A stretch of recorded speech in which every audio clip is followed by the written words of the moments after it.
चलिए, let us start with the new chapter या second part of this chapter thermochemistry, क्योंकि thermodynamic thermochemistry थोड़ा अलग अलग सेक्शन है बट एक ही चैप्टर में है, इसलिए अपन इस चैप्टर को थर्मोडायनामिक एंड थर्मोकेमिस्ट्री भी बात करते हैं। ठीक है, तो अब मैंने आपको थर्मोडायनामिक कंप्लीट किया है, तो I am going to take a thermochemistry part now. It is the branch of the physical chemistry which deal with the transfer of heat between a chemical system and its surrounding। यानी क्या होगा, chemical system का मतलब समझ सकते हैं कि देखिए आपको पता है this is the system, okay, इस सिस्टम के सराउंडिंग होगा ये surrounding, this is the surrounding, okay. What happen, यहाँ पर किसी भी तरह की कोई केमिकल रिएक्शंस होगी, ठीक है, and that chemical reactions can transfer to the surrounding in a two way, either या तो लॉस होगा या गेन होगा। यानी आप देखेंगे तो आप यहां पर क्या बात कर सकते हैं, या तो लॉस होगा, this is going to be loss, और this is going to be gain. यानी मैं इन टर्म्स ऑफ सिस्टम की बात कर रहा हूं, ठीक है। यानी केमिकल रिएक्शन हुआ और सिस्टम को एनर्जी, सिस्टम से लॉस हुई एनर्जी और गई है सराउंडिंग को, ठीक है। या आप बोलोगे कि सराउंडिंग से सिस्टम ने गेन करी ड्यूरिंग द केमिकल रिएक्शन, ठीक है। Its surrounding when a change of phase or chemical reaction take place within the system, ठीक है। No doubt different conditions आती है, different physical phases change आते हैं, उसके बेसिस पे अमाउंट ऑफ जो हीट होती है जो रिलीज होती है या एब्जॉर्ब होती है ड्यूरिंग द केमिकल रिएक्शन या ड्यूरिंग द फेज ट्रांसमिशन, उसको हम कोरिलेट करते हैं एंथैल्पी से या हीट ऑफ रिएक्शन से, ठीक है। तो अब हमारे पास बात करते हैं कि यहां पर ये बात आ गई है, तो थर्मोकेमिस्ट्री में अपने ये सिंपल सा एक इंट्रोडक्शन पढ़ लिया है, ठीक है। मान लीजिए अब इसके अंदर हमारे पास नेक्स्ट जो चीज आ जाती है which is known as thermochemical reaction, it is known as thermochemical reaction, thermochemical reaction. यदि मैं बात करूं थर्मोकेमिकल रिएक्शन की बात करता हूं, ठीक है। नाम से पता चल रहा है कि केमिकल रिएक्शंस के अंदर किसी भी हीट का ट्रांसफर होना between system and surrounding are known as thermochemical reaction, ठीक है। तो यहां पर आप बात करो कि यहां पर हमारे पास क्या हो जाएगा, द बैलेंस केमिकल इक्वेशन या द बैलेंस केमिकल रिएक्शन, ठीक है, in which there is heat absorb और release, the balance chemical reaction in which there is a heat absorb और रिलीज। सिंपल डेफिनेशन लिख रहा हूं, कोई कॉम्प्लिकेटेड डेफिनेशन नहीं लिख रहा हूं, ठीक है, ठीक है। उसे हम क्या बोलते हैं, केमिकल रिएक्शन, ठीक है। यहां पर हीट रिलीज या एब्सॉर्ब होगी, ठीक है, बिटवीन या इन ए केमिकल सिस्टम। या केमिकल रिएक्शन लिख दो तो अच्छी बात है, Is it clear to all of you? In a chemical reaction। अब आप देखो इसके अंदर आपके पास ये सारी चीजें समझ में आ गई है, ठीक है। अब आप देखो हीट रिलीज और एब्सॉर्ब होगी, इसके अंदर क्या हो जाएगा, आपके पास जो केमिकल जो रिएक्शंस है इसके अंदर आपको क्या लिखना पड़ेगा, फेज ट्रांसमिशन, या आप बोल सकते हैं कि रिएक्टेंट या प्रोडक्ट का फेज क्या है वो स्पेसिफाई करना पड़ेगा। इसके अंदर अमाउंट ऑफ हीट स्पेसिफाई करना पड़ेगा, phase of reactant and product, ये क्या है वो बताना पड़ेगा, रिएक्टेंट एंड प्रोडक्ट ये क्या है वो बताना पड़ेगा, ठीक है। फेजेस क्या है, सॉलिड है या लिक्विड है या गैस है। इसके अंदर आपको ये भी बताना पड़ेगा कि अमाउंट ऑफ हीट कितना है, कि वो रिलीज हुआ है एब्सॉर्ब हुआ है वो समझ में आया है बट कितना आया है। यानी आप देखोगे यदि इस पूरे रिएक्शंस को इस पूरे को देखेंगे कि आप केमिकल रिएक्शन तो बैलेंस लिख रहे हो बट बैलेंस केमिकल रिएक्शन में आपको स्पेसिफाई भी करना पड़ेगा कि रिएक्टेंट या प्रोडक्ट का फिजिक्स क्या है, क्या वो सॉलिड है या लिक्विड है या गैस, पहली बात ध्यान रखना है। दूसरी बात आपको ध्यान रखना पड़ेगा कि अमाउंट ऑफ हीट कितनी है, रिलीज हो रही है एब्जॉर्ब ओके, बट कितना, ये ध्यान रखना है। तो ध्यान दीजिए, कोई भी क्वेश्चंस मैंने लिख दी है, रिएक्शन मैंने लिख दिया है, फॉर एग्जांपल आप देख लीजिए, यहां पर मान लीजिए मेरे पास एग्जांपल ये आ गया कि KClO3 solid can give KCl solid plus 3/2 O2, ठीक है, ये आया गैस।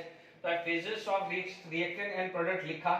अब मान लीजिए डेल्टा H की अमाउंट आ गई है प्लस x किलो कैलोरी पर मोल, है ना। ध्यान दीजिएगा, जनरली अब ध्यान रखना है कि यहाँ डेल्टा H ही क्यों बोला जा रहा है, because these are the chemical reaction and chemical reactions are generally occur at constant pressure. The heat at constant pressure is known as enthalpy of reaction.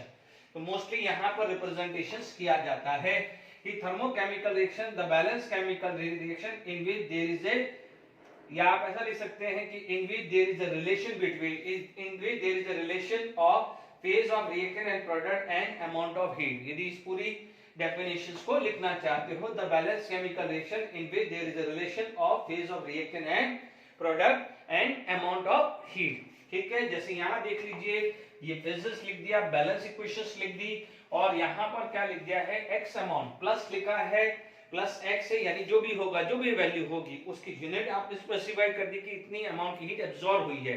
Plus का मतलब एब्जॉर्ब, माइनस का मतलब क्या हो जाएगा, रिलीज हुआ है। तो थर्मोकेमिकल रिएक्शंस के बारे में आपने समझ में आ गया है, ठीक है। अब आप देखिए, यहाँ पर थर्मोकेमिकल रिएक्शन दो टाइप की होती है, क्योंकि आपने क्या बोला है, एक तो हीट रिलीज बोली है और एक आपने बोला है हीट एब्जॉर्ब बोला है।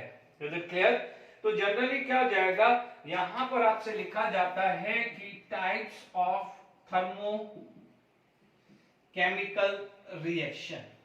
यदि टाइप ऑफ थर्मोकेमिकल रिएक्शंस की आप बात करें तो ध्यान से समझ लीजिए। देखिए, there is generally two type, one is endothermic, another is exothermic. यानी सबसे पहला जो आपका आएगा वो आएगा एंडोथर्मिक, क्या लिखेंगे अपन, एंडोथर्मिक रिएक्शन, ठीक है, एंडोथर्मिक रिएक्शन। तो क्या हो गया कि the balance equation in which heat is absorb, ठीक है। तो आप क्या बोलोगे, द रिएक्शन, या सिंपल डेफिनेशन लिख दीजिए, आप बोलो कि द रिएक्शन या the chemical reaction in which heat absorb, simple definition, the chemical reaction in which heat absorb is known as endothermic reaction, ठीक है, समझ लीजिए। अब आप देखिए, यहां पर यदि आपको कोई एग्जांपल लिखना है, जैसे आप देख सकते हैं, लेट इट बी, आपके पास A गिव B है, B प्लस C है, ठीक है। मान लीजिए मैंने एक जनरल एग्जांपल लिख दिया। अब आप यहां पर ध्यान दीजिए कैसे लिख सकते हैं इसका, there is how many way, आप लिख सकते हो प्लस x, यानी आप देख सकते हो कि रिएक्टेंट साइड, ये ध्यान रखना है, गड़बड़ी नहीं होना चाहिए, रिएक्टेंट साइड लिखा है, इसी रिएक्शंस को आप दूसरे तरीके से लिख सकते हो, A can give B plus C, ठीक है। तो यहां पर आपके पास क्या हो जाएगा, माइनस x, क्यों, क्योंकि ये वैल्यू वहां चली जाएगी तो माइनस x आएगी। जो सब देखिए, थर्ड जो कैटेगरीज आ जाती है, A give B plus C, तो ध्यान दीजिएगा यहां पर डेल्टा H, क्योंकि ध्यान दीजिएगा दिस इज एब्सॉर्ब, तो इसे लिखा जाता है प्लस x। बच्चे लोग गड़बड़ी मत करना, these are the three way, यानी आपको कोई भी फ्यूचर के अंदर कहीं भी क्वेश्चन इस वे में दिया हुआ है तो आप सबसे पहले चेक कर लीजिए कि जो हीट एब्सॉर्ब है या रिलीज है। एब्सॉर्ब का मतलब एडिशन एट रिएक्टेंट साइड, या मान लीजिए ये वैल्यू वहां चली जाएगी तो साइन चेंज हो जाएगा, बट ध्यान दीजिएगा कि ये जो चीज है इससे आपको पता चल गया है एडिशन, यानी ये चीज हुआ है एडिशन, ये चीज हुआ है गेन ऑफ हीट हुआ है, ठीक है। तो जब एडिशन या गेन ऑफ हीट होता है, हमारी जेब के अंदर पॉकेट मनी ऐड होती है तो हमारे लिए बेनिफिट होता है, इसलिए यहाँ पर साइन आएगा प्लस, गलती नहीं होनी चाहिए, ठीक है। आप देखेंगे जैसे जैसे आगे जाते रहेंगे बहुत सारी रिएक्शंस आपको जानने को मिलेगी। अब आप देखिए यहाँ पर बहुत सारी एग्जांपल्स कैसे हो सकते हैं कि एग्जांपल्स ऑफ एंडोथर्मिक रिएक्शन, जितने भी डिकम्पोजिशन रिएक्शंस होती है, जहां तोड़ना है वहां पर क्या होता है आपका एंडोथर्मिक होता है। जहां भी ब्रेक करना है, जैसा आयनाइजेशन एंथैल्पी पढ़ा था, ब्रेक करना था, ठीक है, लेटाइस से यानी लेटाइस डिसोसिएशन एनर्जी है या है ना, या डिकम्पोजिशन एनर्जी, ये सब क्या होती है, एंडोथर्मिक होता है। Is it clear to all of you? ठीक है, तो यहां पर देखिए पहले एग्जांपल लिखते हैं या पहले रिप्रेजेंटेशन लिख लेते हैं, सबसे बढ़िया है इसका रिप्रेजेंटेशन लिख देते हैं। Is it clear to all of you? देखिए यहां पर आपके पास क्या हो जाएगा, डेल्टा एच, ठीक है, कई बार यहां आर लिखते हैं, आर फॉर द रिएक्शन, या तो यहां लिखेगा या यहां आर लिख देगा। तो R for the reaction equal to enthalpy of product minus enthalpy of reactant, because it is the state function. State function क्या हो जाता है, final minus initial, final state of the system minus initial state of the system, ठीक है। अब आप देखो delta H positive आएगा का, डेल्टा एच पॉजिटिव आएगा का, डेल्टा एच पॉजिटिव, मैं अब इसको लिख रहा हूं बट ध्यान रखना है, यह आर लिखता है, R stand for reaction, enthalpy of reaction, ठीक है। अब आप देखो ये चीज अब चीज हो गई है। अब आप बोलोगे कि सर आपने यहाँ डेल्टा एच क्यों लिखा, यहाँ तो हीट लिखा था। अभी याद करिए हमने पढ़ा हुआ है कि delta H equal to QP, यानी delta H equal to QP already first law thermodynamic में हम प्रूव कर चुके हैं। तो इसका मतलब जब केमिकल रिएक्शंस होती है तो हीट एब्जॉर्ब होती है। तो यहाँ पर डेल्टा एच पॉजिटिव है। डेल्टा एच पॉजिटिव पॉसिबल होगा कब, जब Hp is greater than Hr होगा, ठीक है। अब आप ध्यान से समझ लीजिए कि यदि यहां पर A है, यदि यहां पर A है तो आप टेक्निकली समझ लीजिए कि इसकी एंथैल्पी ज्यादा है। हमने केमिकल इक्विलिब्रियम में ये पढ़ा हुआ है कि कोई भी स्टेबल प्रोडक्ट होता है, स्टेबल रिएक्टेंट होता है, तो उसका पोटेंशियल एनर्जी क्या होना चाहिए, हायर होना चाहिए, लोअर होना चाहिए, ठीक है। इसका क्या है, एंथैल्पी ज्यादा है, तो ये क्या होगा, लेस स्टेबल, क्या होगा, ये होगा लेस स्टेबल, ठीक है। यानी during the endothermic process product जो है वो लेस स्टेबल होता है कंपैरेटिवली रिएक्टेंट, यानी stability of A reactant is more than stability of product. तो यहां पर आप बोल सकते हैं कि स्टेबिलिटी ऑफ रिएक्टेंट, कभी क्वेश्चन बन सकता है, is greater than stability of product, ठीक है। अब आप समझ लीजिए यहां पर क्या जाएगा, more the value of enthalpy delta H, यानी जितना ज्यादा डेल्टा एच या हीट की वैल्यू होगी, डेल्टा एच ले लो या हीट बोलो, कब, एंडोथर्मिक, मैं किसकी बात कर रहा हूं, एंडोथर्मिक। आप मत बोलना कि सर आपने तो लिखा था वो, मैं किसकी बात कर रहा हूं, मैं एंडोथर्मिक, गलती नहीं होनी चाहिए। यानी यहां पर हायर वैल्यू होगी, यदि ये हाई वैल्यू होगी, यानी more heat required to break A, more heat required to break the A, यानी ए यानी रिएक्टेंट क्या हो जाएगा, ज्यादा स्टेबल होगा। तो more the value of delta H और हीट, आप क्या बोलोगे, मोर स्टेबिलिटी ऑफ रिएक्टेंट, ध्यान रखना है, कंपेयर कर सकता है। तो ये बात तो आ गई है एंडोथर्मिक रिएक्शन की, ठीक है। अब आप देखो एंडोथर्मिक रिएक्शंस तो क्या क्या इनके एग्जांपल्स हो सकते हैं, ठीक है। एंडोथर्मिक रिएक्शंस में मोस्टली जितने भी डिकम्पोजिशन रिएक्शंस हैं वो हमेशा ध्यान रखना है, these are the endothermic reactions, ठीक है। अब देखिए यहां पर एग्जांपल की बात करें, एग्जांपल जो डे टू डे लाइफ में दिखते हैं, आप बोलोगे जितने भी डिसोसिएशन रिएक्शन है, जितने भी डिसोसिएशन रिएक्शन है वो आ गया, डिसोसिएशन रिएक्शन बोल दो या डिकम्पोजिशन रिएक्शन बोल दो, जितने भी डिसोसिएशन या डिकम्पोजिशन रिएक्शन है वो सब क्या होते हैं, एंडोथर्मिक रिएक्शंस होते हैं। दूसरा क्या होता है कि जो भी फोटोकेमिकल रिएक्शंस होती है वो सनलाइट की प्रेजेंस में होती है, यानी वो सनलाइट से हीट एब्जॉर्ब करेगी, इसे क्या बोलते हैं, फोटोकेमिकल रिएक्शन। फोटोकेमिकल रिएक्शंस आ गई, ठीक है। मान लीजिए आपका क्या हो जाएगा, फ्यूजन आ गया, फ्यूजन का मतलब आप सॉलिड से लिक्विड में कन्वर्ट कर रहे हैं, फ्यूजन का मतलब सॉलिड से लिक्विड कन्वर्ट हो रहा है, या मान लीजिए आपने क्या बोल दिया है वेपराइजेशन प्रोसेस। वेपराइजेशन में क्या होता है, आपने देखा होगा कि यदि आइस क्यूब को मैं सनलाइट में ले जाऊं तो क्या होगा, मेल्ट हो जाएगा, या आइस क्यूब में रूम में रखूं तो क्या होगा, मेल्ट हो जाएगा। तो वेपराइजेशन में क्या होता है कि लिक्विड से क्या बन जाता है, वेपर।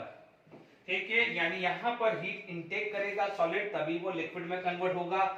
लिक्विड हीट एब्जॉर्ब करेगा, यानी मान लीजिए हमें हॉट वाटर चाहिए फॉर ड्रिंकिंग पर्पस या गार्गल या किसी बात के लिए या किसी क्लीनिंग एक्शन के लिए, तो what we use to do, हम उसको हीट करते हैं, तभी जाके क्या है उसका टेम्परेचर राइज होता है। ज्यादा हीट करोगे तो वो क्या है वेपर्स में कन्वर्ट हो जाएगा। मान लीजिए दूसरा क्या होता है, सब्लिमेशन। सब्लिमेशन, ठीक है, सब्लिमेशन के अंदर क्या होता है, solid is directly convert into gas. फिर भी आगे आते रहेंगे, ये ज्यादातर कॉमन रिएक्शंस हैं जहां पर एंडोथर्मिक प्रोसेस होता है। Is it clear to all of you? इसमें क्या होता है, एंडोथर्मिक प्रोसेस होता है। ठीक है, अब मान लीजिए इसके अंदर आपको ग्राफ समझना हो, ठीक है, तो ये एग्जांपल्स आपके समझ में आ गया, क्योंकि बच्चों आपके पास जैसे ही थर्मोकेमिस्ट्री स्टार्ट होगी सबसे पहला क्वेश्चन आ जाएगा कि which of the following is endothermic reactions या which of the following is exothermic reaction। तो आपको ये खासकर ध्यान रखनी है, जहां पर फेज ट्रांसफर हो रहा है सॉलिड से लिक्विड यानी टुवर्ड गैस, यानी जैसे गैस जा रहे हैं सॉलिड से लिक्विड, लिक्विड से गैस या सॉलिड से गैस। ठीक है, तो वो ये देखो ये तीन एग्जांपल है, जैसे फ्यूजन हुआ, वेपराइजेशन हुआ, सब्लिमेशन हुआ, ये तो इनफैक्ट आपको डे टू डे लाइफ में पता है, तो उसमें याद रखने की भी जरूरत नहीं है। फिर आप बोलते हो फोटोकेमिकल रिएक्शन।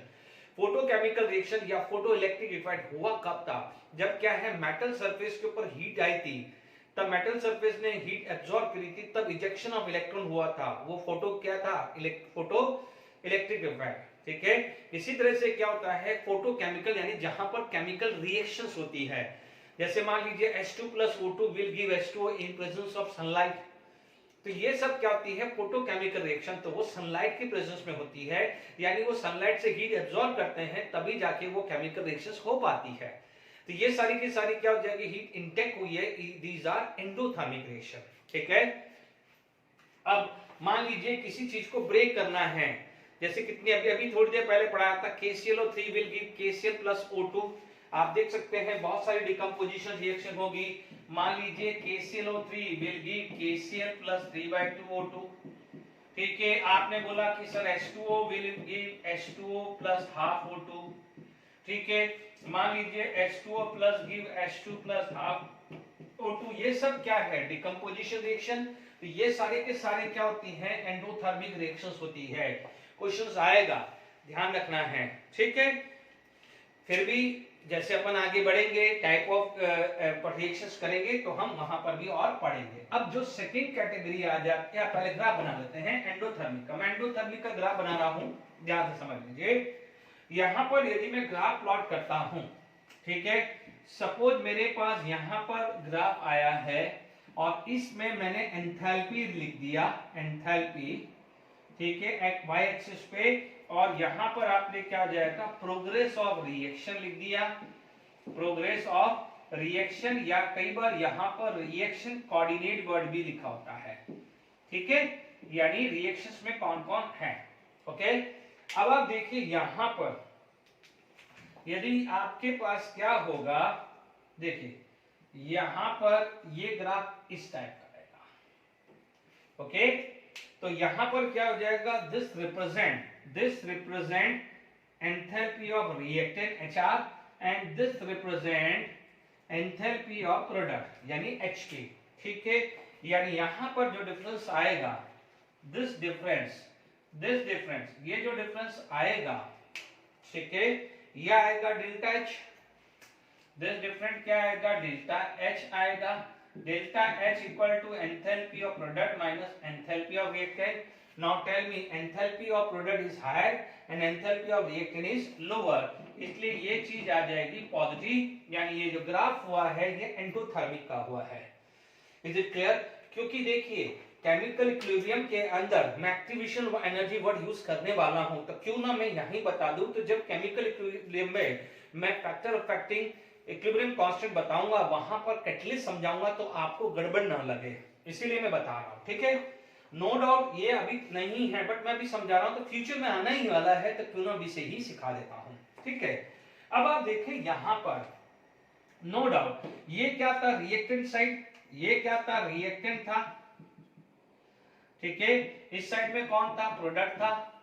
जनरली जो ये पीक पॉइंट आता है वो आता है ट्रांजिशन स्टेट का आता है, ठीक है। अभी आपको जरूरत नहीं है, अभी जरूरत नहीं है, बट जब आप फ्यूचर के अंदर जब आप ऑर्गेनिक केमिस्ट्री पढ़ोगे वहां पर आएगा कि ट्रांजिशन स्टेट वर्ड है। बट अभी just information point of view आप ध्यान रखिए, अभी ये मत समझ लीजिए कि ट्रांजिशन स्टेट होता क्या है। ये ऐसा समझ लीजिए कि मान लीजिए मूवी स्टार्ट हुई, ठीक है, मूवी स्टार्ट हुई, तो मूवी के बीच की जो सिचुएशन ऐसी होती है, तो आप उसमें ना तो पीछे जा सकते हो कि अरे यार मूवी में क्या होगा, ना पीछे जा सकते हो ना आगे रहे। तो वो सिचुएशन यानी जहां पर मूवी छोड़ भी नहीं सकते हो, और मान लीजिए ऐसी सिचुएशन आ गई, तो उसे क्या बोलते हैं, ट्रांजिशन, जिसको अपन इंटरवल बोलते हैं ना, वैसा समझ लीजिए।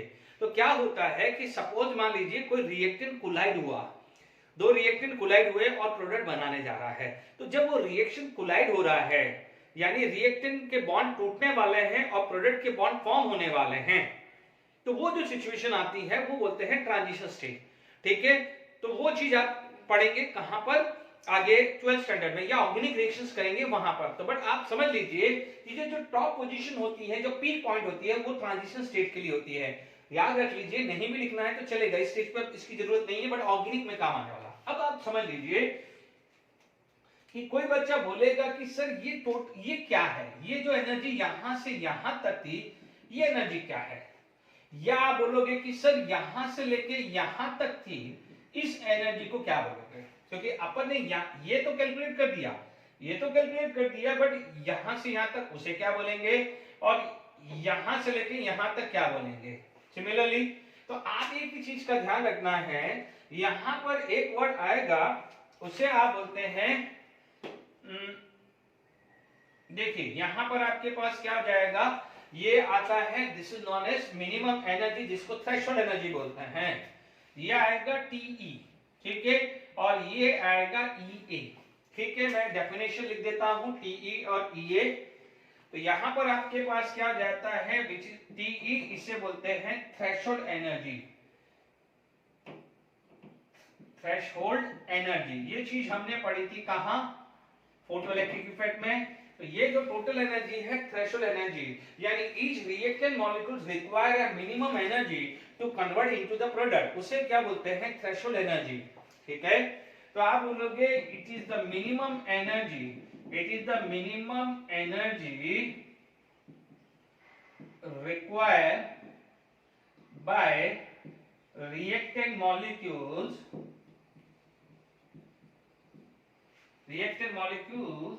to convert into product। ये समझ में आ गया कि रिएक्टेंट मॉलिक्यूल्स को प्रोडक्ट में कन्वर्ट होने के लिए जितनी मिनिमम एनर्जी चाहिए उसे क्या बोलते हैं, थ्रेशोल्ड एनर्जी, ठीक है। इसके बाद आपके पास आ जाता है ईए, इसे बोला जाता है एक्टिवेशन एनर्जी। क्या बोलते हैं, activation energy, and the short form is EA, ठीक है। तो आप बोल सकते हैं थ्रेशोल्ड, इसको क्या बोलोगे, व्हाट इज दिस, इसे क्या बोलेंगे कि इट इज, देखिए ये जो एनर्जी है ये किसकी है, रिएक्टेंट की। यदि रिएक्शन यहां से यहां जा रहा है तो थ्रेशोल्ड माइनस दिस, रिएक्शन यहां से यानी इक्विलिब्रियम होगा तो उल्टा भी तो जा सकता है, ए से बी, बी से ए, इक्विलिब्रियम होगा तो ए से बी भी जाएगा, तो बी से ए भी तो जाएगा, ठीक है। तो अब आप देखोगे वहां पर यदि बोलेंगे तो this is the activation energy, ये किसके लिए हो जाएगा, बैकवर्ड रिएक्शन के लिए, तो ये किसके लिए आ जाएगा, फॉरवर्ड के लिए आएगा। तो यानी जनरल टर्मिनोलॉजी क्या बन गई एक्टिवेशन एनर्जी की, इट इज द, है ना, ये आ जाएगा threshold energy minus average energy possessed by reactant molecules, ठीक है, threshold energy minus average energy possessed by reactant molecules. ठीक है, अब आप देखो कि यदि A से B जा रहा है तो ये रिएक्टेंट कहलाएगा, और B से A है तो B रिएक्टेंट कहलाएगा, ये ध्यान रखना है। ठीक है, तो ध्यान दीजिएगा, it is considered as activation energy for forward reaction यानी A to B, and this is considered as activation energy for backward यानी यहां से यहां। तो आप देख लीजिए कि ये क्या है, इसकी एनर्जी थ्रेशोल्ड माइनस दिस, वही तो एक्टिवेशन एनर्जी बैकवर्ड के लिए कहलाएगी। ठीक है, तो activation energy forward and backward, तो ये क्लियर हो गया। What is activation energy? Threshold energy minus energy of reactant molecules. यदि बैकवर्ड रिएक्शन है तो total energy minus average energy possessed by reactant molecule.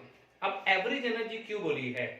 क्योंकि देखिए हर मॉलिक्यूल्स की अपनी कुछ ना कुछ एनर्जी होगी, but suppose if there is a more than one reactant molecule, तो उनका क्या है, एवरेज यूज किया जाता है। ठीक है, ज्यादा दिमाग नहीं लगाए। तो ये तो चीज क्लियर हो गई, ये ग्राफ भी क्लियर हो गया कि threshold energy it is the minimum energy required by reactant molecule to convert into product. ये चीज मैं लेने वाला हूं कब?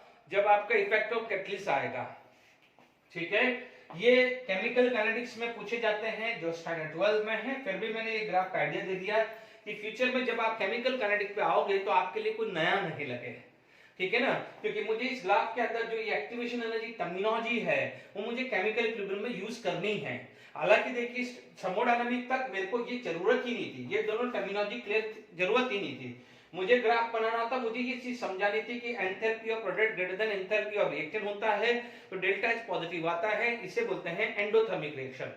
ठीक है, ये एडिशनल इंफॉर्मेशन बताए कि जो ये पी पॉइंट होता है वो ट्रांजिशन स्टेट का आता है, यानी नाइट्रोजन हाइड्रोजन जब अमोनिया बना रहा है तो नाइट्रोजन और हाइड्रोजन जो कोलाइड होगा, जस्ट कोलाइड होगा, और एनर्जी, और उस समय जो एनर्जी इतनी हो जाएगी, ठीक है, तो वो बना कहलाता है ट्रांजिशन स्टेट। अभी जरूरत नहीं है, ये स्टैंडर्ड 12 में या ऑर्गेनिक जब पढ़ोगे जब जरूरत है। जस्ट इंफॉर्मेशन के लिए दिमाग में रखिए, जब भी ये चीज आपको पढ़ने को मिलेगी तो आपको लिए नया नहीं लगे, समझ में आना चाहिए।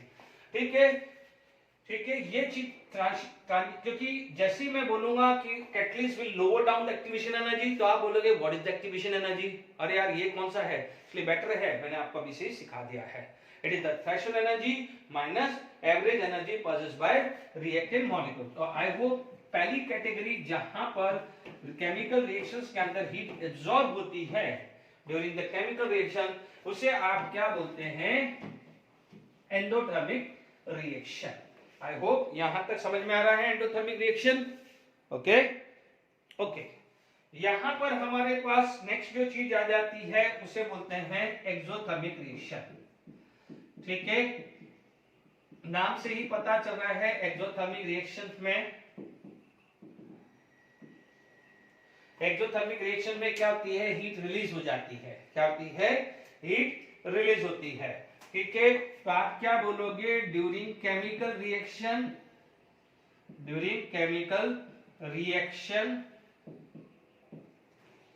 हीट इज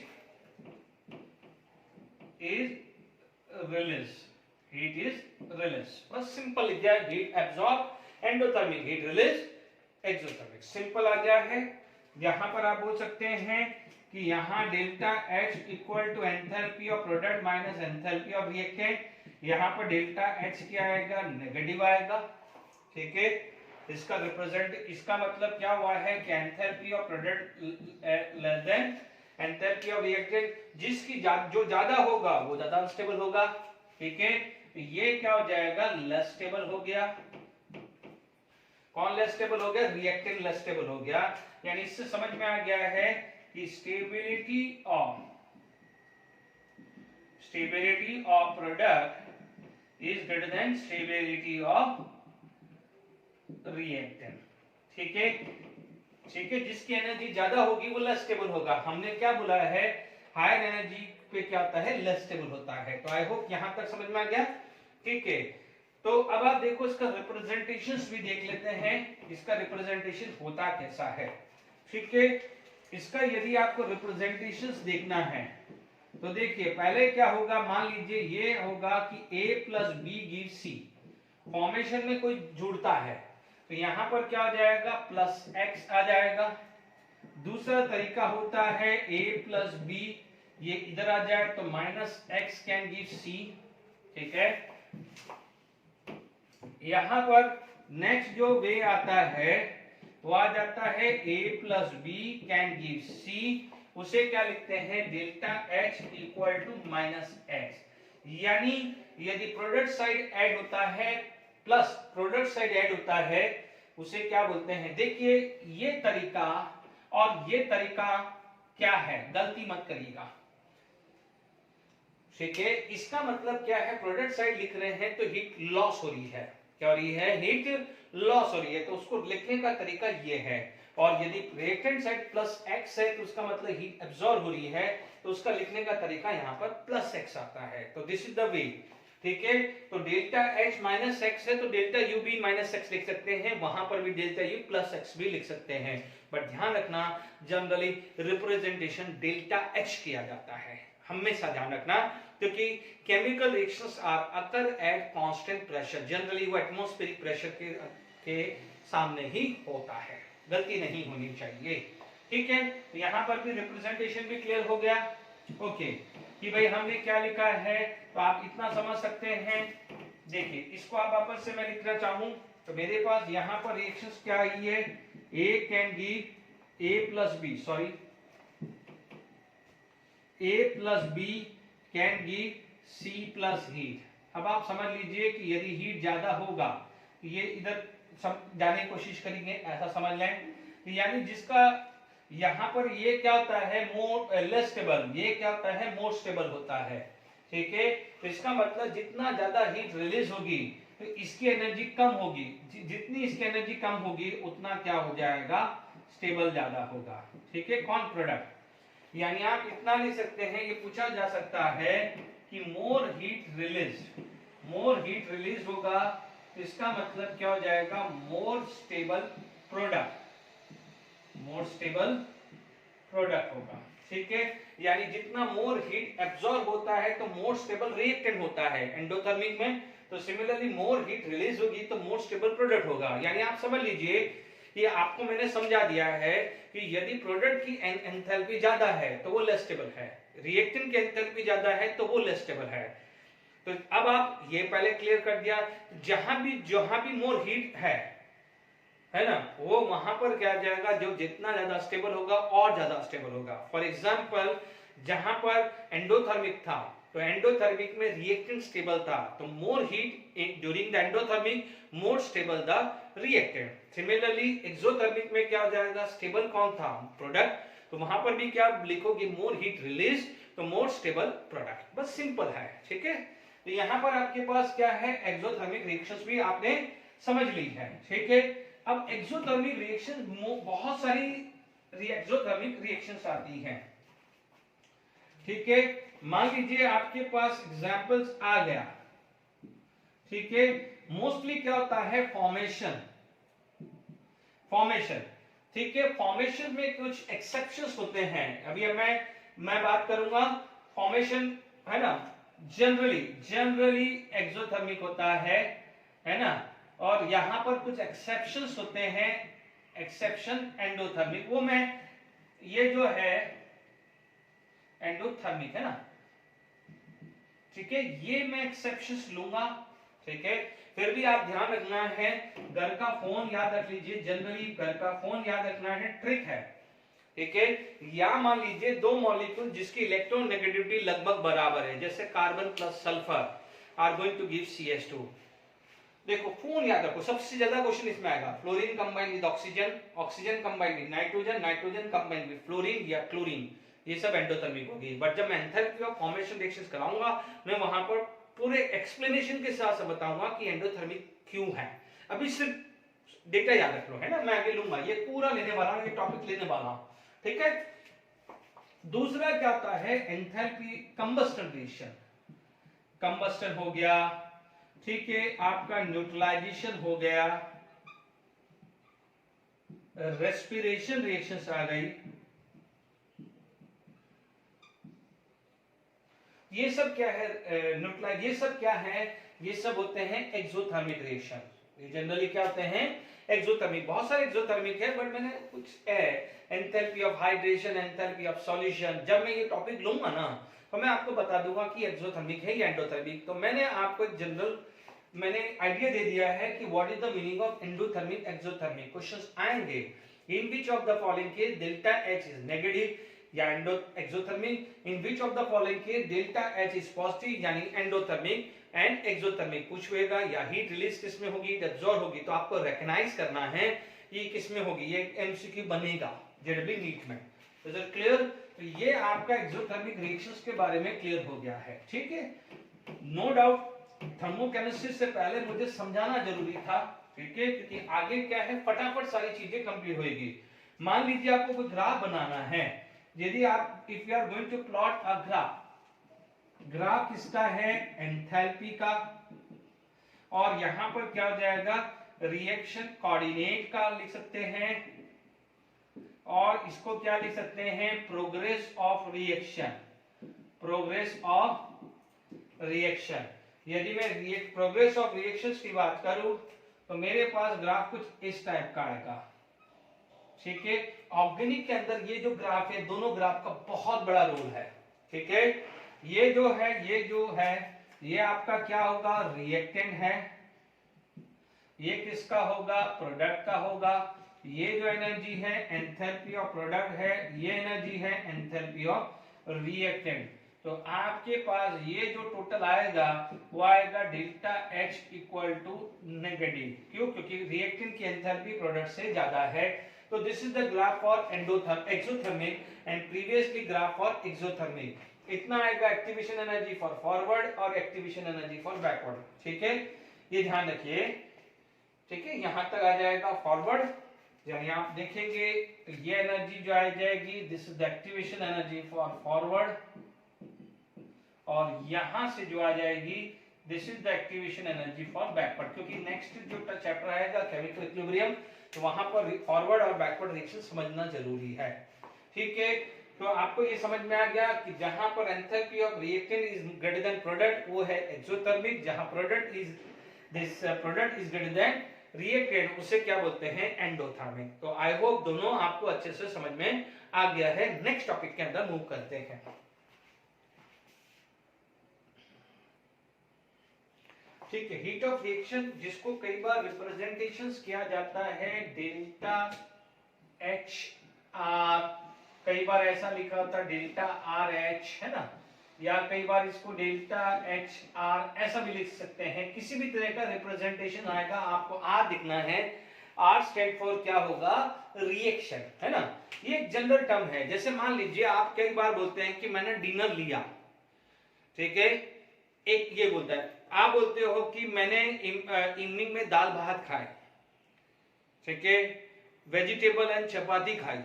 इसका मतलब क्या हो जाएगा कि आपने स्पेसिफाई कर दिया, ठीक है। बट यदि मान लीजिए कोई बच्चा बोलता है डिनर, सेकंड ने भी बोला डिनर, तो dinner is a common word, but dal bhat, dal chapati, vegetable chapati, these are the specified. Chola bhatura खा लिया या किसी ने कुछ और खा लिया, तो वो एक स्पेसिफिक चीज आ जाती है। डन, ठीक है। तो अभी हम जनरल बात कर रहे हैं heat of reaction and enthalpy of reaction.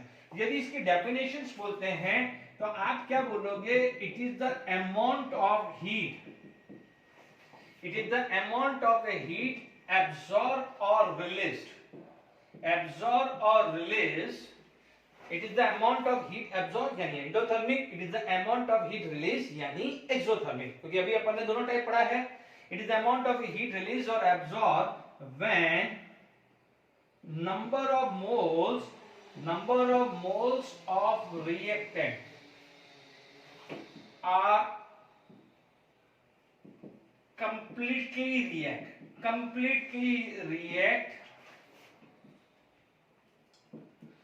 to form product, यानी जितना भी मोल्स है रिएक्टेंट के वो पूरा प्रोडक्ट में बन गया है, उसको उस ड्यूरेशन पे जो हीट रिलीज हुई है, एब्जॉर्ब हुई है, उसे आप क्या बोल रहे हो, एंथैल्पी ऑफ रिएक्शन या हीट ऑफ रिएक्शन।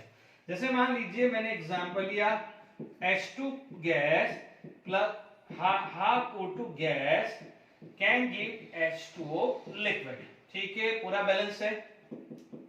दूसरा कि मान लीजिए H2 gas plus O2 gas can give H2O2 liquid, है ना। क्या दे रहा हूं? H2O2 liquid. एक दे रहा हूं, थर्ड केस दे रहा हूं, H2 plus O2 can give H2O liquid. ध्यान रखना, ठीक है।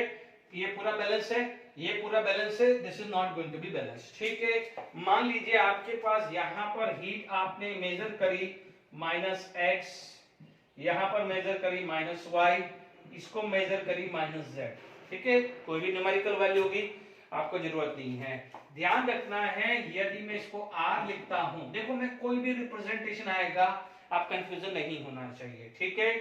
This is the right way, this is the right way, this is not A correct way. इसको आप एंथैल्पी ऑफ रिएक्शंस नहीं बोल सकते हैं, क्योंकि यहां पर पूरा कंज्यूम नहीं हुआ या पूरा इक्वेशंस बैलेंस नहीं हुआ है। तो ये चीज का आपको खासकर ध्यान रखना है, ठीक है। तो हीट ऑफ रिएक्शन और एंथैल्पी ऑफ रिएक्शंस में क्या फर्क होता है, यहां पर हम बात कर लेते हैं, ठीक है। अब हमारे पास क्या हो जाता है, factor affecting enthalpy of reactions पढ़ते हैं, ठीक है। Factor affecting enthalpy of reaction जब हम करते हैं, अच्छा इससे पहले factor affecting enthalpy of reactions, यदि आप एंथैल्पी ऑफ रिएक्शन नहीं भी समझना चाहते हैं तो आप इतना तो लिख सकते हैं कि हीट ऑफ रिएक्शन, तो यहां पर आप लिखेंगे फैक्टर अफेक्टिंग, यानी कौन कौन से फैक्टर है वो हीट ऑफ रिएक्शंस को अफेक्ट कर रहा है। यहां पर आ जाएगा factor affecting heat of reaction, factor affecting heat of reaction. Is it clear to all of you?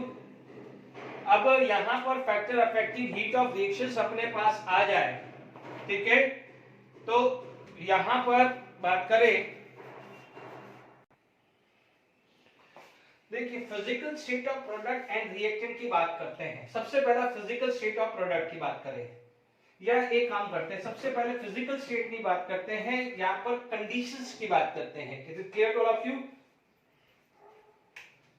सबसे पहले आप बात करते हैं रिएक्शन कंडीशन, सबसे पहले उसको लिख देता हूं, तो फिर क्या है, सब कॉमन हो जाएगा, है ना। रिएक्शंस कंडीशंस रखते हैं। मान लीजिए आपने यहां हीट बोला है, यदि देखिए ये रिएक्शंस कांस्टेंट टेम्परेचर होगा, तो means reaction at constant temperature, यानी आप बोलोगे कि आप जनरली देखोगे at 25 degree Celsius, at 30 degree Celsius, at 45 degree Celsius ये लिखा मिलेगा, ठीक है। तो आप बोलोगे इसके साथ साथ आपके पास क्या चीज आ गई, एक constant pressure and constant volume आ जाए। पहली कंडीशन कांस्टेंट टेम्परेचर तो है ही है, दूसरी कंडीशन आ जाए एंड कांस्टेंट प्रेशर आ जाए। बच्चों कुछ भी नहीं दिया है तो डिफॉल्ट कांस्टेंट प्रेशर लेना है। यदि आपको कांस्टेंट वॉल्यूम स्पेसिफाई नहीं लिया है तो डिफॉल्ट कांस्टेंट प्रेशर है, यानी हीट ऑफ रिएक्शंस को आप एंथैल्पी ऑफ रिएक्शन कहेंगे। 99.99% तो यही कंडीशंस आएगी। तो ध्यान दीजिएगा, यहां पर आपके पास जो है, जो डेल्टा U आ जाएगा उसे बोलेंगे QV, और ये आ जाएगा डेल्टा HR, ये R, ये आ जाएगा QP। R कहीं भी लिखा हो सकता है, मैं ये इस तरह से लिख रहा हूं। Is it clear to all of you? Okay, तो ये पहली कंडीशन आ गई। दूसरी आप लिख सकते हैं कि physical state of reactant and product. बच्चों मैं यदि कोई न्यूमेरिकल वैल्यू लिख रहा हूं और थोड़ी बहुत इधर उधर हो जाए तो समझ जाइएगा, इसमें कोई एग्जैक्ट मत वैल्यू लीजिएगा कि आप बोलोगे कि सर ये थी, आपने तो ये वैल्यू ले ली। मैं अप्रोक्सीमेट वैल्यू जो मुझे याद है मैं उतना लिख रहा हूं, ठीक है। ये करेक्ट वैल्यू नहीं भी होगी। मान लीजिए आपके पास रिएक्शंस ऐसी आ गई, H2 gas plus half O2 gas can give H2O liquid, ठीक है। ये लगभग मान लीजिए -483 किलो जूल या पर मोल मान लीजिए, अज्यूम कर लिया मैंने, ठीक है। यहां पर आ गया है, ये R आ गया। यदि यही चीज मेरे पास H2 gas plus half O2 gas can give H2O liquid, ठीक है। यहां पर सॉरी गैस, ये आ जाएगा गैस और यहाँ पर delta H minus 442 kilo joule per mole मान लेते हैं, अज्यूम कर लेते हैं। ठीक है, तो अब आप देख लीजिएगा, चेक कर लीजिएगा, जो भी आपको है, आपको ये वैल्यू नहीं याद रखनी, मैं सिर्फ समझाने के लिए ये वैल्यू, मैं चाहता तो बुक से डायरेक्टली वैल्यू ये याद लिख सकता, कौन बुक्स खोले कौन देखे, इतना टाइम क्या है, आप अज्यूम कर लीजिए इस वैल्यू को, है ना। बट मुझे ये पता है कि दिस वैल्यू जो है और इसमें फर्क आएगा, क्योंकि आप देखिए कि ये चीज आ गई है। ठीक है, यहां पर आप देखेंगे कि जब यहां से H2O लिक्विड, मान लीजिए आपने बोला कि यदि इन दोनों में फर्क करना है कि H2 gas plus half O2 gas can give H2O liquid, तो यहां पर मान लीजिए डेल्टा HR की वैल्यू आई -483। अब H2O लिक्विड से H2O गैस बनेगा। ठीक है, ये क्या है, अभी समझाया था, अभी एंडोथर्मिक समझाया था। इसका मतलब यहां पर Q अमाउंट की हीट एब्जॉर्ब होगी। जब Q अमाउंट की हीट आप लिक्विड को दोगे तभी तो वो वेपर में कन्वर्ट होगा। तो टोटल हीट कितनी हुई, तो टोटल हीट यानी यहां से ये रिएक्शन से यहां कंप्लीट होने के लिए आपको लगा कितना, -483 प्लस Q आएगा कि नहीं आएगा, यानी इसके अंदर Q अमाउंट की हीट ऐड होगी। मान लीजिए वो 40 है, मान लीजिए ये कितना है, लगभग इसको मैं 39 लिख दूं, ये 39 आया, तो आप देख लीजिए 39 ऐड हुआ तभी तो 442 आएगा कि नहीं आएगा, ए क्या 442 है ना, 39 क्या 41, ये 41 आया, ये 41 आया तभी तो ये चीज आई कि नहीं आई। तो आप ये ध्यान रखना है कि जो ये H2O गैस है ये वैल्यू कम होगी, कम रिलीज होगी, यानी आप समझ लीजिए कि मैं आपको 100 रुपए दे रहा हूं, बट 20 रुपीज आपने क्या कर रहे हैं, नाश्ते के लिए यूज कर दिया है, तो जो नेक्स्ट को आपको पैसे देना है तो आप कितने दोगे, 80 तो दोगे। यानी मैंने 100 रुपीज दिया, 20 रुपीज का नाश्ता किया, तो आपने दूसरे को कितना दिया, 80 तो दिया, पैसा समझ लीजिए। तो यहाँ पर physical state of reactant and product का भी एक रोल आएगा, क्योंकि क्या होता है कि जब फिजिकल स्टेट चेंज होती है तो कुछ अमाउंट की हीट रिलीज या कुछ अमाउंट की हीट एब्जॉर्ब होती है। अब आप देखिएगा यहां पर आपके पास क्या है कि नेक्स्ट चीज जो आ जाती है एलोट्रॉपिक फॉर्म, नेक्स्ट क्या चीज आ जाती है, एलोट्रॉपिक फॉर्म भी आ जाती है, या फिर आप ये समझ सकते हैं, देखिए यहां पर आपके पास थर्ड चीज जो आ जाती है क्वांटिटी ऑफ रिएक्टेंट ये and product, quantity of reactant and product. हालांकि इसका रोल आपने पहले क्लियर किया हुआ है, is it clear to all of you. जैसे फॉर एग्जांपल आपके पास कोई रिएक्शन ऐसी है कि H2 plus half O2 gas can give H2O liquid. ठीक है, सेकेंड रिएक्शन आपने दिया है कि H2 प्लस O2 गैस, ये बहुत इंपॉर्टेंट है, and it is going to be give 2H2O liquid. मान लीजिए यहां पर डेल्टा HR आपने -x किलोजूल पर मोल ले लिया, बट आप ध्यान दीजिएगा दिस इज फॉर 1 मोल, यहां पर प्रोड्यूस हुआ 1 मोल, बट यहां प्रोड्यूस हुआ है 2 मोल, तो यहां पर डेल्टा HR कितना आ जाएगा, -2x किलोजूल पर मोल। ठीक है, मान लीजिए ये 3 मोल होता तो -3x, 4 मोल होता तो 4x हो जाता। तो ध्यान दीजिए quantity of reactant and product बहुत बड़ा रोल प्ले करेगी। इसके बाद आपके पास जो नेक्स्ट जो आ जाता है which is known as allotropic form. देखिए एलोट्रॉपिक फॉर्म जनरली ग्रेफाइट और उसमें आता है, एग्जैक्टली वैल्यू मैं नहीं याद है, बट आप समहाउ आप देख सकते हैं, is it clear, okay. C graphite plus O2 can give CO2 gas, ये भी होता है, एंड यहां पर आता है C diamond plus O2 gas can give CO2 gas, है ना। ये लगभग वैल्यू आती है डेल्टा HR -393, और ये आता है कि डेल्टा HR -399.5, ये किलोजूल पर मोल और किलोजूल पर मोल है ना, ये है।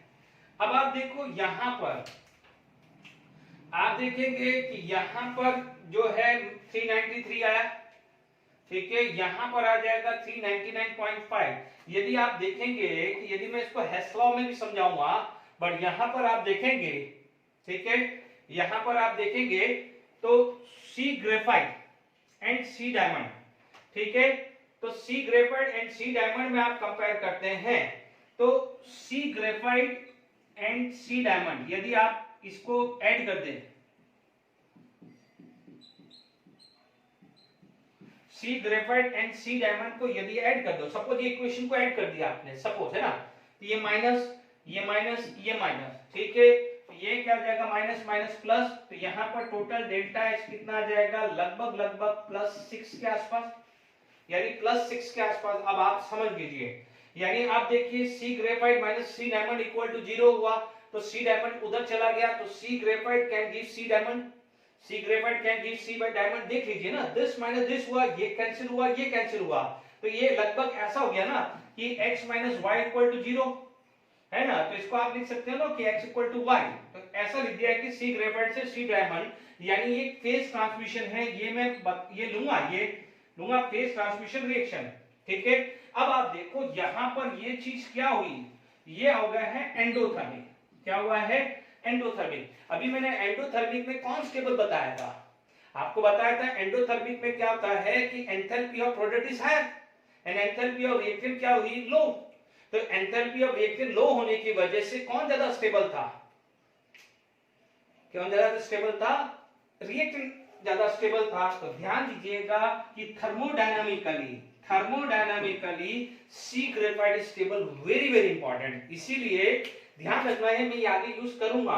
तो अभी आपके सामने ये भी प्रूव कर दिया कि थर्मोडायनामिकली ऐसा नहीं है कि सर डायमंड तो बहुत हार्ड होता है, बहुत स्ट्रांग होता है, but thermodynamically C graphite is more stable than C diamond, आपके सामने प्रूव किया है। ये दोनों इक्वेशन ली, ये दोनों की वैल्यू की, यहाँ पर दोनों 1 - 2 किया, 1 - 2 किया, जब भी ये होता है तो यहाँ भी आपके पास माइनस प्लस होगा, ठीक है, ये भी ध्यान रखना है। तो आप ये चीज समझ में आ गई है कि ये दिस माइनस दिस, तो ये इक्वल टू 0 इस टाइप से हुआ, तो डायमंड उधर चला जाएगा, तो इसका मतलब एक फेज ट्रांस या एलोट्रोपिक फॉर्म चेंज हुआ है, डायमंड ग्रेफाइट से डायमंड यदि एलोट्रोपिक फॉर्म चेंज होता है तो दैट इज एंडोथर्मिक रिएक्शन, ये प्रूव हुआ।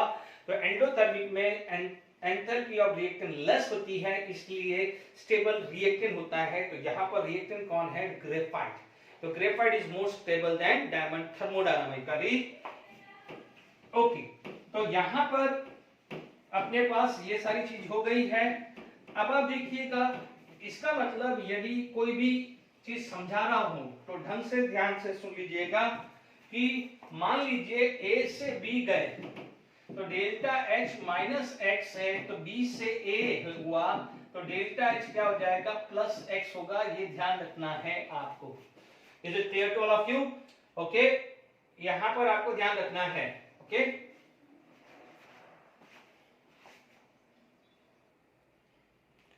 ठीक है, टेम्परेचर किरचॉफ इक्वेशंस बात करते हैं कि temperature is depend upon heat of reaction is depend upon temperature, यानी यहां से आप एक चीज आएगा कि heat of reaction depends on temperature, ठीक है। अब ये जो चीज है वो दी किसने, किरचॉफ में, किसने दिया है, Kirchhoff, that's why this is known as Kirchhoff's equation.